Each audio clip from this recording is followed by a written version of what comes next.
सरकार से आना कोई सहारे नहीं है सरकार।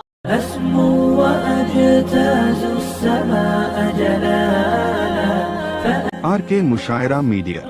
जो हमारा असल मकसद है, हमारे मुआशरे के अंदर जो हो रची बसी हुई जो बुराइयां हैं उनकी इस्लाह कैसे होगी कुरान और हदीस के रोशनी में, इसके लिए वारिस ने अंबिया को बुलाया गया है।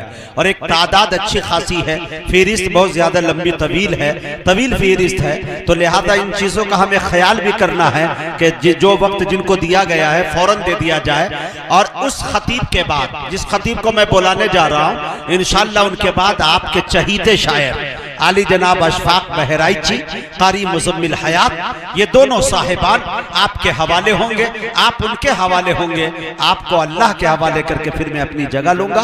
फिर उसके बाद मुकर्रर की एक तसलसल, एक फहरिस्त इंशाअल्लाह है जो आपके सामने पेश किया जाएगा। जो हजरात इधर उधर अभी भी टहल रहे हैं, जैसा कि मैं महसूस कर पा रहा हूँ, कमेटी के जिम्मेदारान हमसे ये कह रहे हैं कि हबीबी साहब जो मजमा आपके निगाहों के सामने है, ये 10 गुना ज्यादा मजमा अभी बाजार में शॉपिंग कर रहा है, चाय खानों में टहल रहे हैं। चाय खाना जिसे गीबत खाना भी आप कह सकते हैं। हमारे बड़े फरमाया करते हैं कि रात में मुसीबतें बलाएं टहला करती हैं, मुसीबतें टहला करती हैं। अगर आप इसी तरह से टहलते रहे तो अशरफुल मखलूकात की फहरिस्त से आपका नाम काटा भी जा सकता है। लिहाजा आपसे मेरी गुजारिश है कि आप महफिल रसूल में आने की कोशिश करें और यहाँ पे दिल जमाई के साथ बैठने की कोशिश करें। हजारों किलोमीटर का मुसाफत तय करके लोग आपके दरमियान, मैं ये भी जानता हूं कि एक अच्छी खासी टीम जो यहाँ बैठी है, जलसा खत्म होते ही सुबह 4 बजे की किसी की ट्रेन है, किसी की 8 बजे की ट्रेन है, किसी की 12 बजे की ट्रेन है, किसी की 2 बजे की फ्लाइट है, और इस तरह करके बस्ती आधा से ज्यादा खाली हो जाएगा और शहरों के लिए रवाना हो जाएगा। कोई दिल्ली चला जाएगा, मुंबई चला जाएगा और पता नहीं कहां कहां चले जाएगा। इन लोगों ने अपने कारोबार को बंद करके सिर्फ इसलिए आए हैं कि हमें महफिल रसूल में बैठना है। मैं एक बात और अर्ज करना चाहता हूं, ये नौजवान, चाहे वो अजहर भाई हो, चाहे वो हमारे जाकिर भाई हो, या इस तरह से मिनहाज भाई हो, या इनकी जितनी भी टीमें हैं, यकीन जानिए ये नौजवान वो है, इनके रगों में खून वो दौड़ रहा है कि ये चाह जाते तो आर्केस्ट्रा की महफिल लगा देते, ये चाहते तो रक्सो सुरूर की महफिल लगा लेते, ये चाहते तो नाच गाने की महफिल लगा लेते, ये चाहते तो कव्वाल और कव्वाला को बोला के कव्वाली करा देते। हजारों नहीं लाखों की गड्डियां यूं लुटाते हुए नजर आते।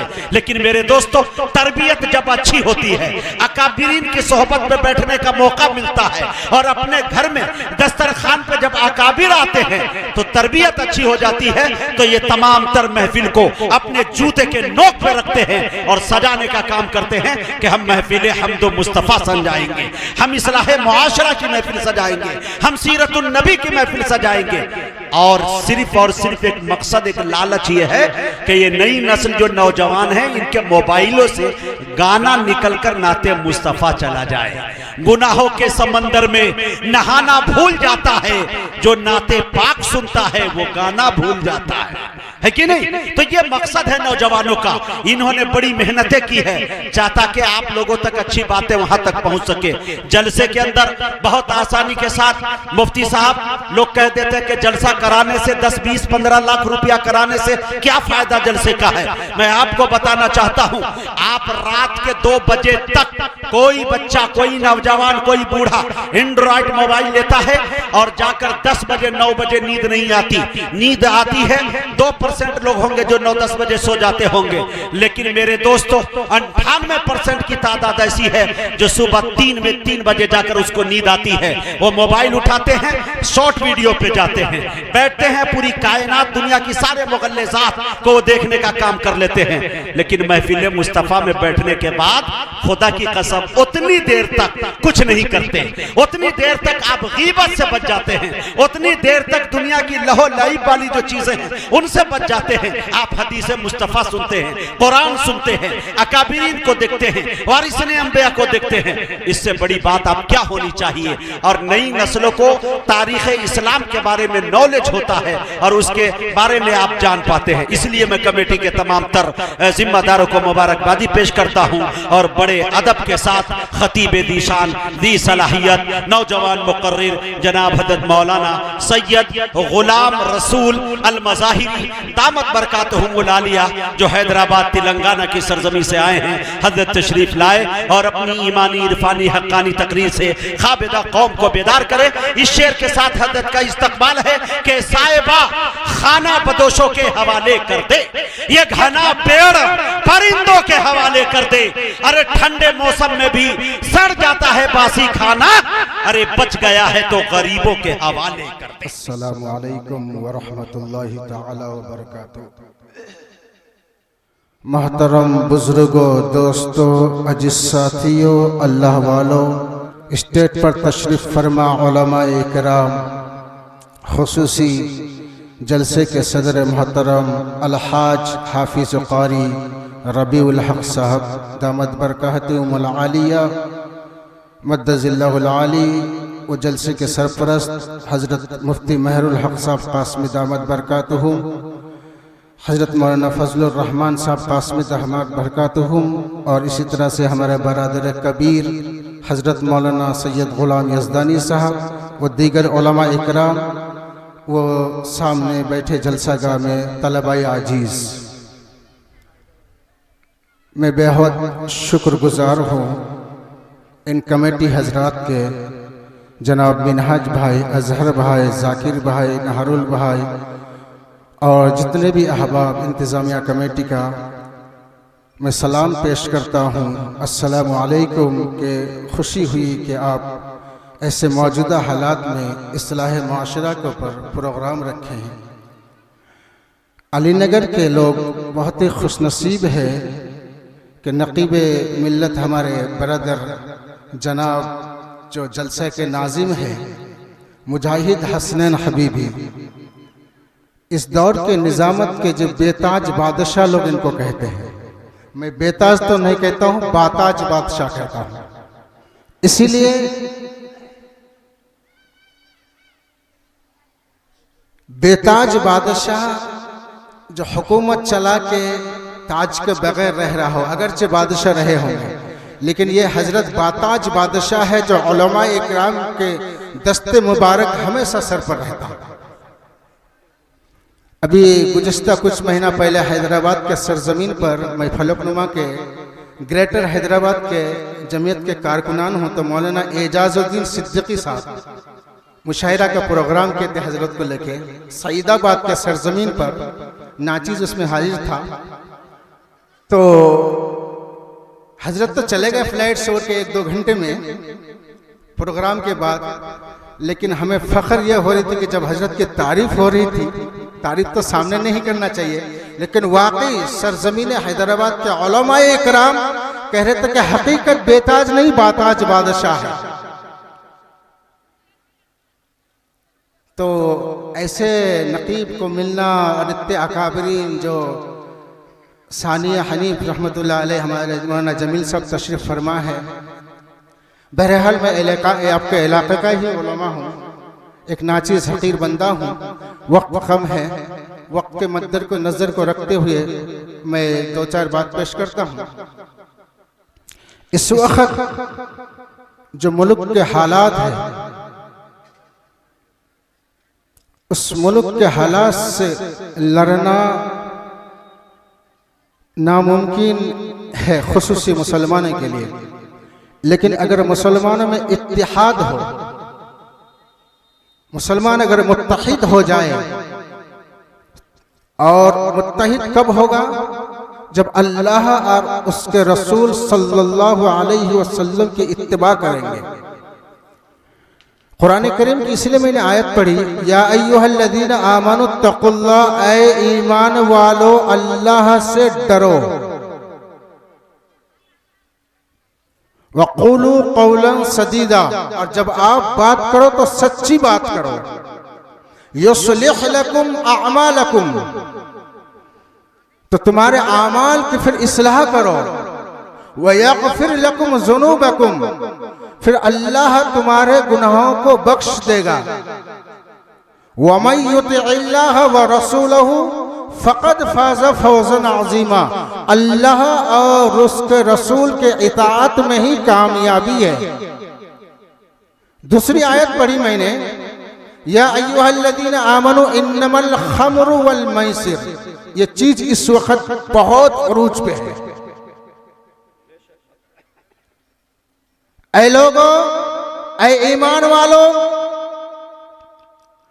तुम्हारे ऊपर शराब हराम कर दिया गया है। वल मैसिर, और जुआ तुम्हारे ऊपर हराम कर दिए गए हैं। वल अंसाब, बुत परस्ती, वल अज़लाम, और कुरान अंदाजी। रिज़्ज़ुम मिन अमल शैतान, ये शैतानी अमल है। फस्तनिबूहु लअल्लकुम तुफ्लिहून, इससे बचो, इससे बचने में ही तुम्हारी कामयाबी है। आज हिंदुस्तान के सरजमीन पर मुसलमानों का जो माहौल है, मुसलमानों को चारों तरफ से जो घेरा जा रहा है, मुसलमान जो चारों तरफ से चोट खा रहे हैं, आखिर वजह क्या है? अल्लाह और उसके रसूल की इताअत को छोड़ देना, उसके तौर तरीके पर ना चलना। हजरत उमर रजी अल्लाह ताला अन्हु, सहाबा इकराम का दौर देखिए। मस्जिद नबी में खलीफा सानी है, मस्जिद नबी में एक परनाला लगा हुआ था, हजरत अब्बास रजी अल्लाह ताला अन्हु का घर है। उस हजरत अब्बास के घर से परनाले का पानी मस्जिद नबी में टपक रहा था। असर का वक्त है, हजरत उमर रजी अल्लाह ताला अन्हु मस्जिद नबी में दाखिल होते हैं और देखते हैं कि परनाला का पानी मस्जिद के सहन में गिर रहा है। साहबा इकराम से सवाल किए, ये परनाला किसका है? कहते हजरत अब्बास का है। हजरत उमर रजी अल्लाह ताला अन्हु फरमाने लगे, इस पानी गिरने से मुसल्लियों को तकलीफ हो रही है, इस परनाले को तोड़ दिया जाए। मैं बताना ये चाह रहा हूं, बात को गौर से सुनिए कि उनके अंदर इत्तिबा और मोहब्बत क्या थी अल्लाह के नबी की। तोड़ दिया गया परनाले को। हजरत अब्बास रजी अल्लाह ताला अन्हु मस्जिद नबी में दाखिल हुए, परनाले को तोड़ा हुआ देखे। हजरत अब्बास सवाल किए कि इस परनाले को किसने तोड़ा? सहाबाए किराम फरमाने लगे कि हजरत उमर रजी अल्लाह ताला अन्हु तोड़ने का हुक्म दिया और हम तोड़ दिए। उसमें हजरत अली है, हजरत उस्मान रजी अल्लाह ताला अन्हु भी है। असर के वक्त नमाज खड़ी होने वाली है। हजरत अब्बास रजी अल्लाह ताला अन्हु पूछते हैं, ऐ उमर, इस परनाले को आप क्यों तोड़े? हजरत उमर फरमाने लगे कि पानी गिरने की वजह से मुसल्लियों को तकलीफ हो रही है। हजरत अब्बास रजी अल्लाह ताला अन्हु फरमाने लगे, ऐ उमर मेरे भाई, आप जानते हो इसको लगाने का हुक्म किसने दिया था? हजरत अब्बास रजी अल्लाह ताला अन्हु से उमर पूछने लगे, किसने लगा दिया था? कि मेरा भतीजा हुजूर पाक सल्लल्लाहु ताला अलैहि वसल्लम के हुक्म से और उनके मौजूदगी में यह परनाला लगाया गया था। हजरत उमर रजी अल्लाह ताला अन्हु के पैर के नीचे ऐसे लग रहे जमीन खिसक गई, जलजला आने लगा। हजरत उमर रजी अल्लाह ताला अन्हु फरमाने लगे, ऐ मेरे भाई अब्बास, उमर की क्या मजाल कि जिस चीज का नबी लगाने का हुक्म दिया हो उमर उसको तोड़ दे। जमात खड़ी होने वाली है। हजरत अब्बास रजी अल्लाह ताला अन्हु से फरमाने लगे, मेरे भाई अब्बास, अगर इजाजत हो तो अभी लगाता हूं, लेकिन जमात का वक्त है। हजरत अब्बास फरमाने लगे कि जमात हो जाने दीजिए, फिर लगा लेंगे। लेकिन हजरत उमर फरमाने लगे कि नहीं, नबी की आवाज को, नबी के हुक्म को मुकद्दम रखा जाए, जमात तो थोड़ी देर में खड़ी हो जाएगी। हजरत उमर रजी अल्लाह ताला अन्हु पता चला कि उसको लगाने के लिए ऊंचाई पे है, टेबल चाहिए, कुर्सी चाहिए, उस वक्त मौजूद नहीं है। हजरत उमर रजी अल्लाह ताला अन्हु फरमाने लगे, ऐ मेरे भाई अब्बास, गलती उमर ने की है, गलती का सजा भी उमर को मिलेगा।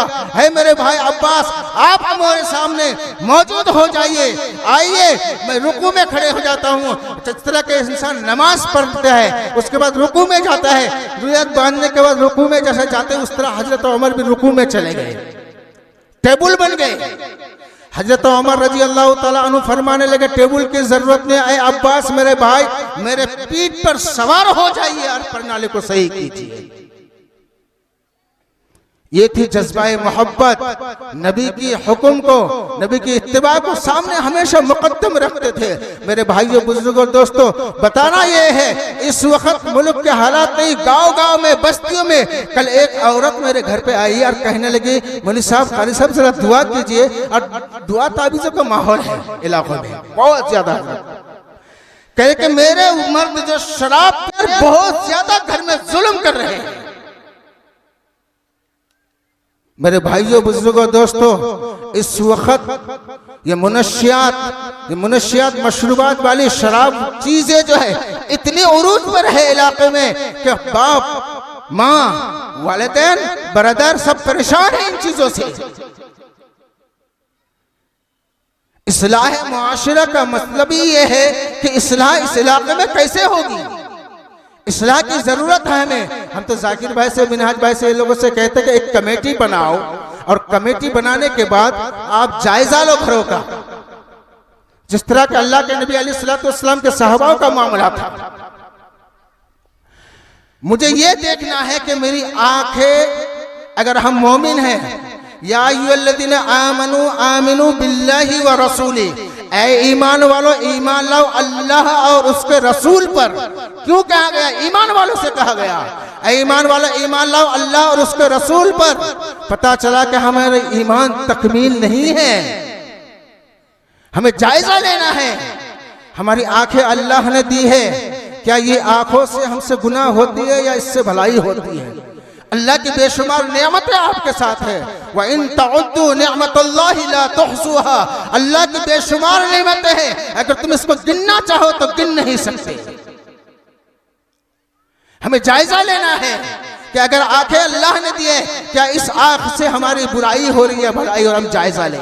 आंखें अल्लाह ने हमें कान दिए हैं, इस कान से हम बुराई सुनते हैं या भलाई सुनते हैं। ये जबान अल्लाह ने दी है, इस जबान से हम दूसरे को गाली गलौज दे रहे हैं, या इस जबान से हम कुरान की तिलावत कर रहे हैं। या अल्लाह ने हमें कदम दिए हैं, इस कदम को हम मस्जिद की तरफ लेके जा रहे हैं, या सिनेमा घरों में, या पत्ते या जुआ शराबी के अड्डे में लेके जा रहे हैं।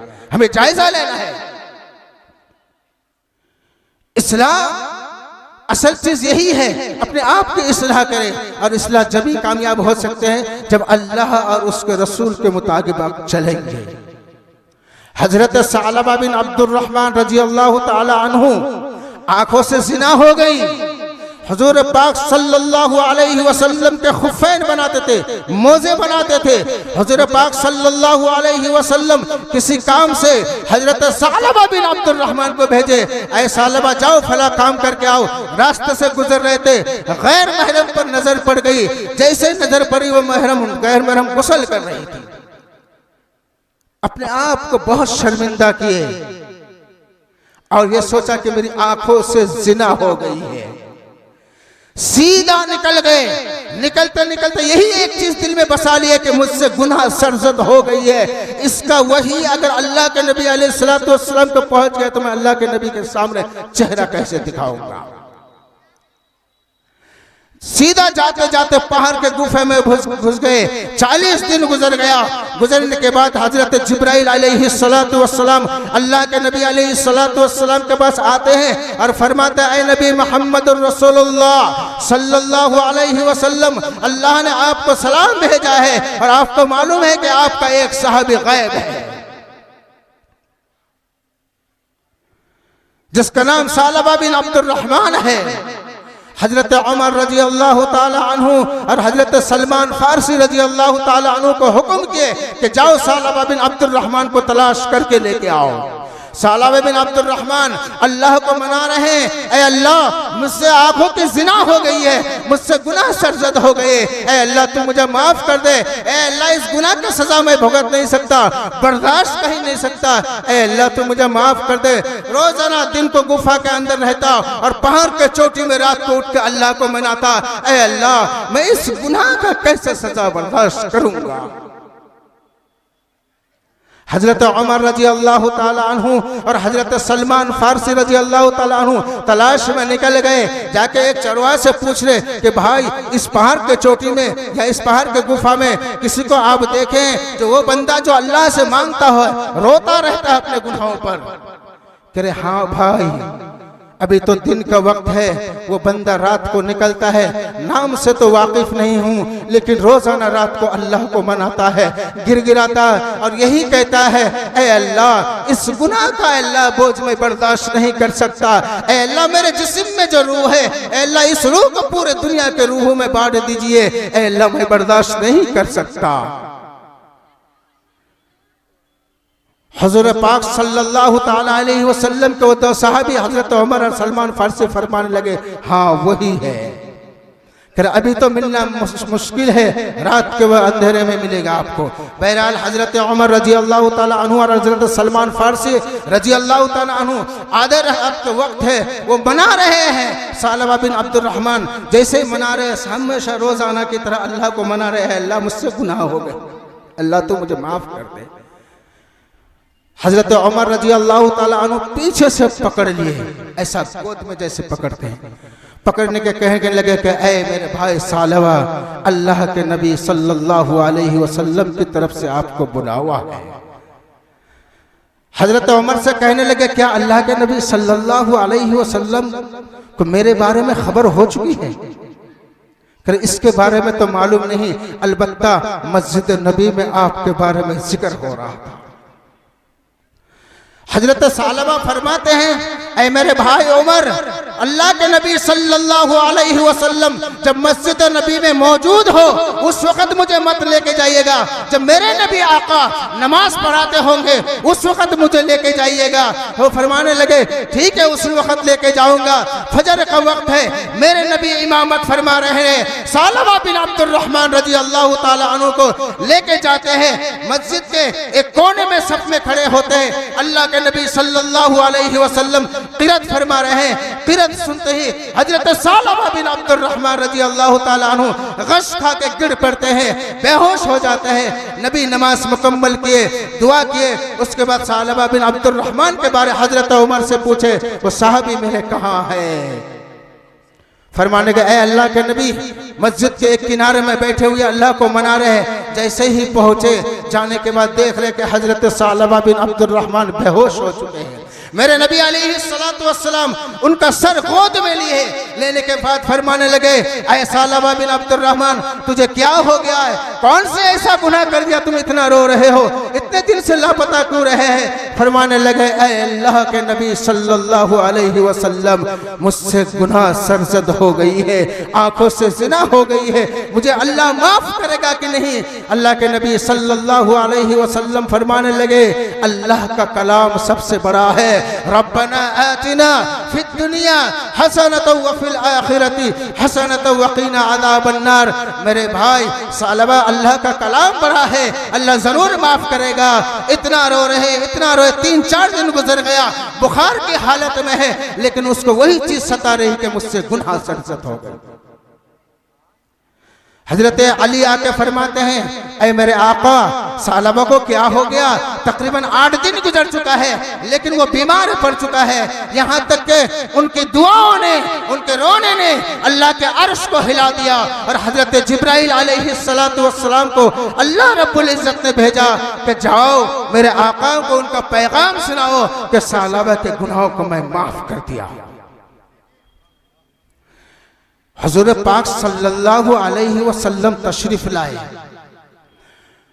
गोद मुबारक पर उनका सर रखा, अल्लाह के नबी से फरमाने लगे, सर को अपने वो हटा ले रहे गोद से, तो अल्लाह के नबी सल्लल्लाहु अलैहि वसल्लम फरमाने लगे ऐ सालबा तुम अपने सर को मेरे गोद से क्यों हटा ले रहे हो?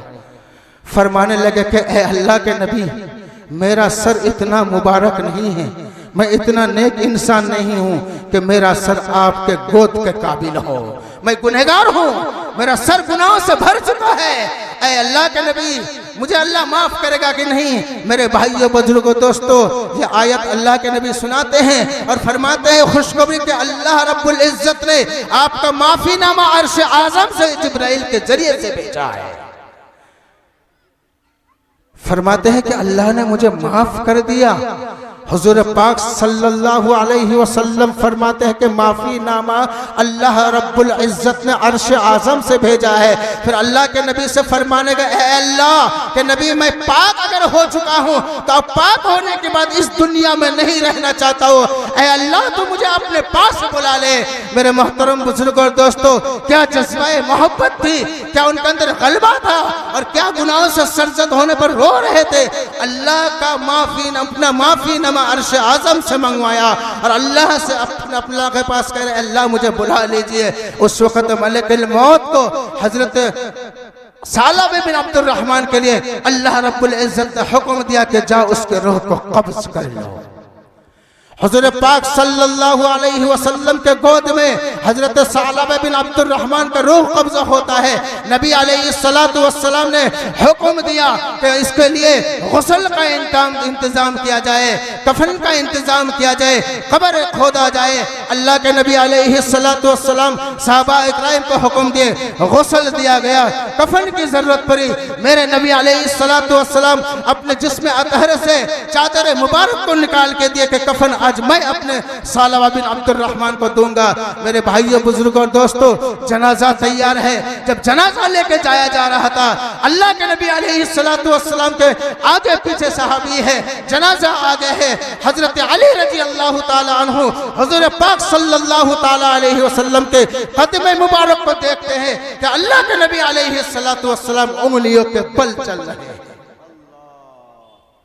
हजरत अली कभी आगे कभी पीछे, कभी आगे कभी पीछे। जनाजा खत्म होने के बाद, मिट्टी का मामला खत्म होने के बाद हुजूर पाक सल्लल्लाहु अलैहि वसल्लम से पूछते हजरत अली, ऐ मेरे आका, जब आप सालबा बिन अब्दुर रहमान का जनाजा लेके जा रहे थे तो एक अजीब सा मंजर देखने मिला कि आप उंगलियों के बल चल रहे थे। हुजूर पाक सल्लल्लाहु अलैहि वसल्लम फरमाने लगे, ऐ अली, मैं क्या बताऊं, इसके रोने के वजह से अल्लाह रब्बुल इज़्ज़त ने माफी नमा तो जमीन पर भेजा। इसके जनाजे में इतने फरिश्तों की तादाद, इतने फरिश्तों की जमात आसमान से उतर रही है कि पैर पर रखना मुश्किल हो जा रहा है। मेरे भाइयों बुजुर्गों दोस्तों, आप मुसलमान हो, मोमिन हो, कामिल मोमिन नहीं हो। अल्लाह रब्बुल इज़्ज़त ने इसीलिए फरमाया, या